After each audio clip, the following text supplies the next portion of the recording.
Hello and welcome to Miniature Mayhem with Seki. I'm Seki, and in this video we're going to be painting Necromunda Hive Scum. To be more precise, these Necromunda Hive Scum. I have a game later this week, and I want to surprise my buddies by bringing some new miniatures to the table, so that I don't always play with the same gang as I always do. So, yeah. Let's see how these look like once they get painted up.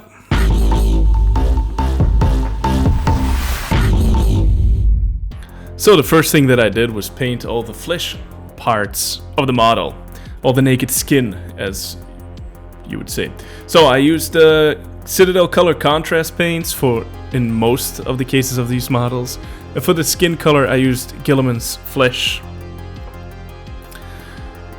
After having painted all of the skin, I went ahead and painted the inner clothing that he's wearing. I'm assuming he's wearing some kind of a jumpsuit underneath of his big coat. And I chose a bright yellow for this. I used the Imperial Fist contrast color to paint this. When I was finished painting the inner clothing, I went ahead and painted the outer coat. I used a bright pink for this, Doomfire Magenta. I really like this 80s setting style clothing, bright colors for Necromunda because everything is so dark and grimy. I really like it when the miniatures pop. Also, usually I paint more militaristic kind of miniatures, so it's fun to paint something colorful and bright for a change.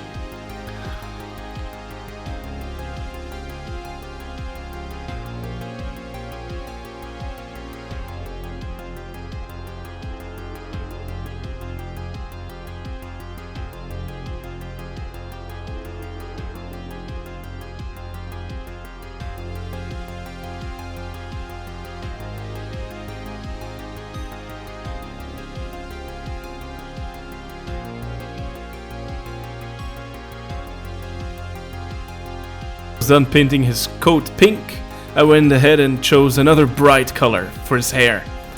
I went for Carandra's green.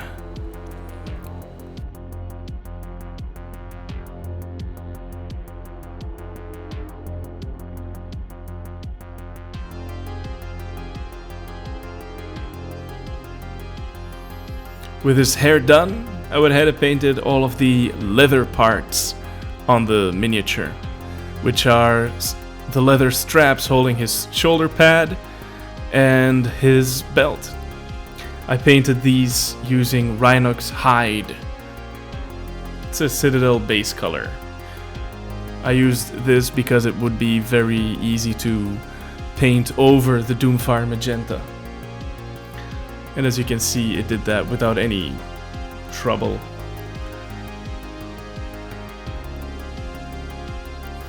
After having painted all the leather straps, I went ahead and painted his boots. For his boots, I used the contrast paint Snakebite Leather. Snakebite Leather used to be one of my favorite paints back in the old Citadel range. Unfortunately, they discontinued it, so I was very happy to see when they brought it back as a contrast color.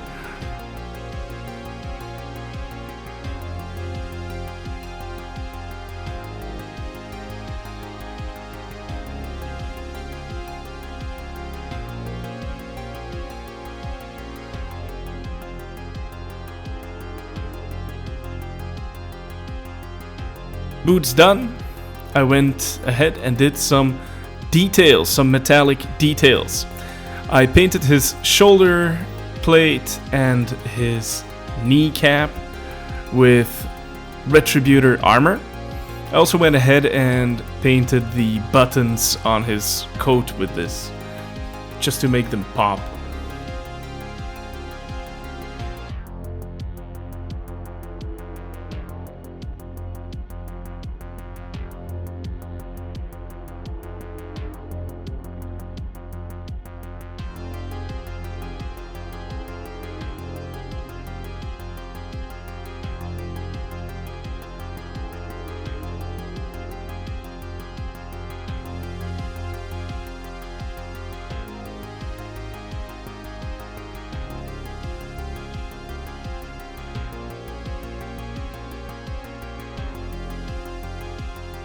With all the gold done on a miniature, it was time to get some metal in there.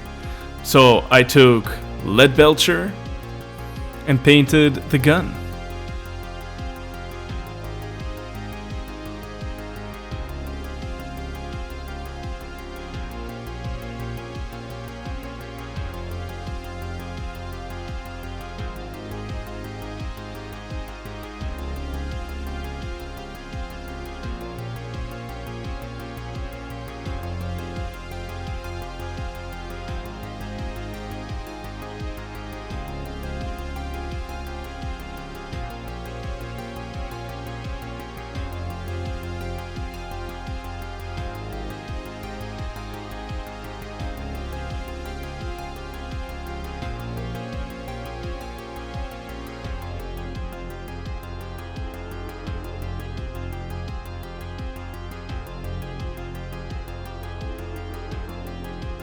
Once this autogun was painted, I could start with the washes.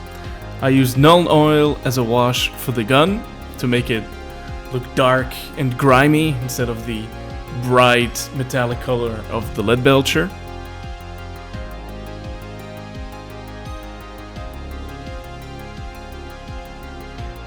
After the gun, it was time to tackle all the gold, and I started with the gold on the miniature itself, the shoulder pad, the knee pad, and the little shield hanging from his hip.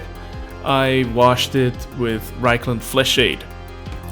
And then the floor, the gold on the floor, I used Agric's Earth Shade to wash that, because it makes it more grimy, more dirty, whereas I find that the Reichland Flesh Shade gives the gold this nice warm reddish tint.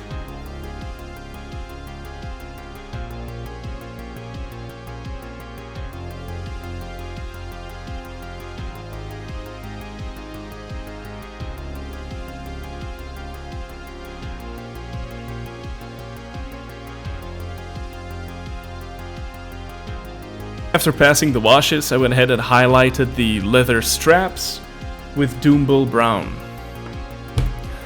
just to make them stand out a little bit more.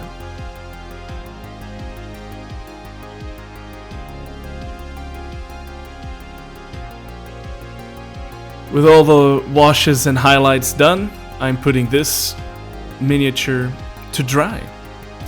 Once it dried, I went ahead and varnished it. It is very important to varnish all the miniatures that you will be playing with to avoid chipping any of the paint.